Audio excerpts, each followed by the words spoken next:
Independent candidates Jeremy Tan and Darryl Lo, who contested the May 3, 2025 general election, have pledged to remain active in political discourse and community engagement, despite not winning their respective races in Mountbatten and Radin Mars. Tan garnered 36.16% of the vote in Mountbatten against PAP newcomer Go Ki. This marked the highest vote share for an independent candidate since 1972. Lo achieved 23.47% in Radin Mars, outperforming seasoned opposition candidate Kumar Apavu of the People's Alliance for Reform, who polled 7.36%. Though neither candidate secured a parliamentary seat, both said they were encouraged by their results and plan to continue their advocacy through online platforms and grassroots engagement.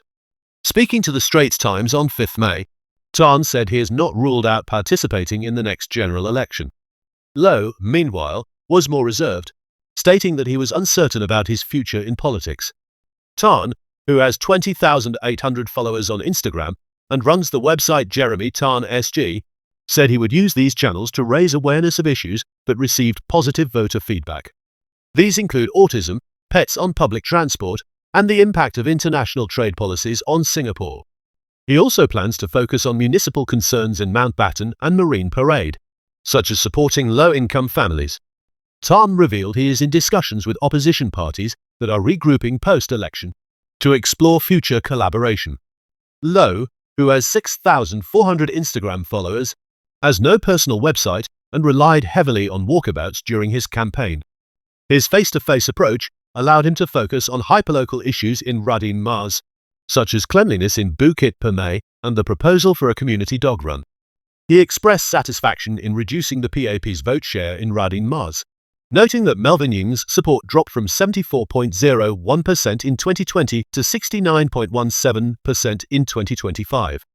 Lo said this outcome demonstrated that residents were open to new and credible alternatives, even without party backing. Both candidates spent significant personal funds on their campaigns, approximately 17,000 Singapore dollars by Tan and 12,000 Singapore dollars by Lo. Their campaign messages, which observers found clearer than those of some political parties, focused on policy specifics rather than party branding. While the clarity and coherence of their messaging contributed to their stronger than expected results, the independent label remains a key challenge.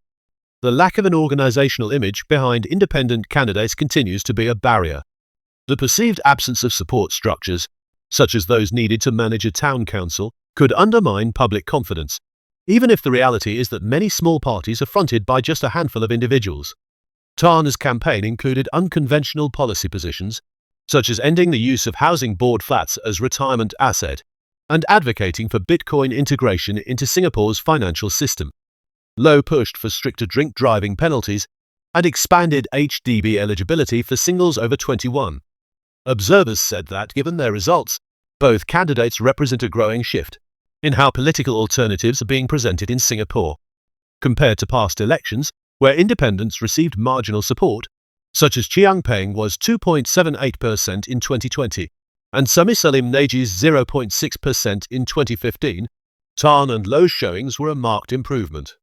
Despite their individual approaches, Tan through digital outreach and platform building, Lo through ground campaigning and community presence, both are seen as part of a broader evolution in Singapore's political landscape.